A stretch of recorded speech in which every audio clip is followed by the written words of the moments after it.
নির্যাতন করব, তোমাকে আমরা ফাঁসির কাস্টে ঝুলিয়ে দেব, তোমাকে আমরা দুনিয়া থেকে বিদায় করে দেব। আল্লাহর নবীর সাহাবী বেলাল ডাক দিয়া বলেন, না না, আমাকে তোমরা মারতে পারো, আমাকে তোমরা টুকরো টুকরো করে দুনিয়া থেকে বিদায় করতে পারো, এরপরেও আমি যে আল্লাহকে মেনে নিলাম, যে আল্লাহর রাসূলকে ভালোবাসলাম, জিন্দেগিতে আমি বেলাল আল্লাহ এবং আল্লাহর রাসূলের মহব্বত থেকে বিন্দু পরিমাণ দূরে সরে যাইতে চাই না। উমাইয়া ডাক দিয়া বলে, রে বেলাল, আর দেরি নয়, তোমাকে ফাঁসির কাস্টে এখনই ঝুলিয়ে দেওয়া হবে।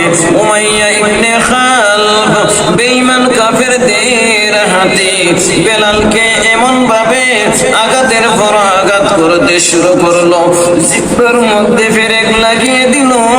বেলাল আহাদ আহাদ উচ্চারণ করে আহাদ আহাদ বারবার জবে। উমাইয়া বলে, রে বেলাল, আহাদ আহাদ উচ্চারণ বন্ধ করো, না হয় তোমাকে আমরা জিহ্বা কেটে ফেলবো। বেলাল রাদিয়াল্লাহু তাআলা আনহু কেমন ঈমানওয়ালা ছিলেন, ওই ঈমানের বদলেতে বেলাল রাদিয়াল্লাহু তাআলা আনহুর মর্যাদা আল্লাহ বাড়িয়ে দিলেন। মর্যাদা কেমন বাড়লো?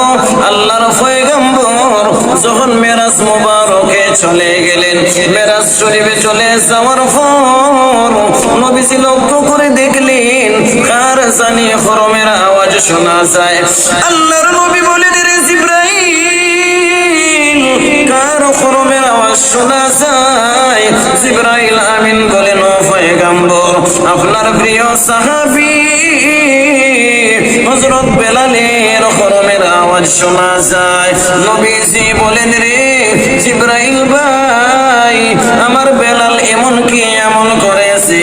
নবীজি মেরাজ থেকে যখন চলে আসলেন, বেলালের বাড়িতে চলে যান, গিয়ে বলেন, রে বেলাল, ফাইন্নী সামি'তু দাফানা আলাইকা বাইনা ইয়াদাই ফিল জান্নাহ, আমি জান্নাতের মধ্যে যখন ভ্রমণ করলাম, তখন তুমি বেলালের খরমের আওয়াজ শুনতে পেলাম। রে বেলাল, এমন কি আমল করলা? বেলাল বলে, গো নবীজি, আমার তেমন কোনো আমল ছিল না, তবে একটা আমল আমি করতাম, যখন ওযু ছুটে যাইত, সঙ্গে সঙ্গে ওযু বানাইয়া তাহিয়াতুল ওযু 2 রাকাত নামাজ আদায় করতাম। মনে হয় আল্লাহ তাহিয়াতুল ওযু নামাজের বিনিময় আমি বেলালের মর্যাদা বাড়িয়ে দিয়েছে।